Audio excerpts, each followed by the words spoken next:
మరి ఎందుకు వేయట్లే వీళ్ళు?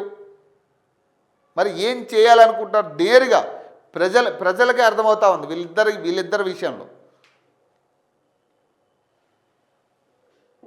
మరి స్పీకర్ ఎందుకు ఇప్పుడు గెడ్డం ప్రసాద్ గారి మీద చాలా నమ్మకం ఉండే స్టార్టింగ్లో. ఇప్పుడు ఈయన స్పీకర్గా పెట్టినప్పుడు కూడా చాలా నమ్మకం ఉండే. ఈ కేసుకు సంబంధించి కూడా కీలకంగా ఈయన వ్యవహరిస్తున్న తీరుపై అందరూ కూడా చాలా నమ్మకం పెట్టుకున్నారు. మరి అలాంటి స్పీకర్ కూడా ఈరోజు మరి కాంగ్రెస్ పార్టీ హ్యాండ్ ఓవర్లోకి వెళ్ళిపోవడం అనేది కొంత ఆశ్చర్యానికి గురి చేస్తూ ఉంది.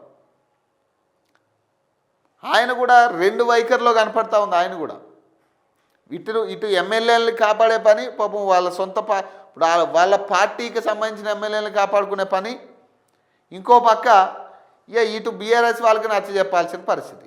ఈ రెండింటి మధ్య ఆయన కూడా రెండు వైఖరిలో కనపడతా ఉన్నాడు. ఆయన ఒక స్పీకర్ అనేటోడు న్యూట్రల్గా ఉండాలి, పార్టీలకు అతీతంగా పనిచేయాలి స్పీకర్ అనేటోడు.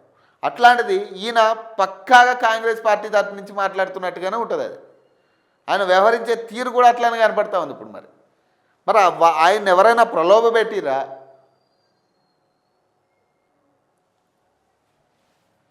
ఎమ్మెల్యేల అనర్హత పిటిషన్లపైన బుధవారం బిగ్ ట్విస్ట్ చోటు చేసుకుంది. తమ పార్టీపై గెలిచి కాంగ్రెస్లో చేరాలంటూ 10 మంది ఎమ్మెల్యేలపై బీఆర్ఎస్ అసెంబ్లీ స్పీకర్ గడ్డం ప్రసాద్ కుమార్కు అనర్హత పిటిషన్లు దాఖలు చేశారు. దీనిపై ఇటీవల 8 మంది ఎమ్మెల్యేలపై స్పీకర్ విచారణ జరిపి 7 ఎమ్మెల్యేలపైన దాఖలైన అనర్హత పిటిషన్ స్పీకర్ కొట్టివేశారట. విచారణ ముగిసిన జగిత్యాల ఎమ్మెల్యే సంజయ్ పిటిషన్ పైన తీర్పును స్పీకర్ రిజర్వ్ పెట్టారు. మరో 2 ఎమ్మెల్యేల కడియం శ్రీహరి స్పీకర్ నోటీసులకు వివరణ ఇవ్వగా, తాజాగా ఖైరతాబాద్ ఎమ్మెల్యే దానం నాగేందర్కు ఈ నెల 30న విచారణకు హాజరు కావాలని స్పీకర్ నోటీసులు పంపారు. బీఆర్ఎస్ ఎమ్మెల్యే పాడి కౌశిక్, బీజేపీ ఎల్పీ నేత మహేశ్వర్ రెడ్డి స్పీకర్కు దానంపై అనర్హత వేటు వేయాలని వేర్వేరుగా పిటిషన్లు దాఖలు చేశారు. దీంతో స్పీకర్ నాగేందర్కు నోటీసులు జారీ చేశారు.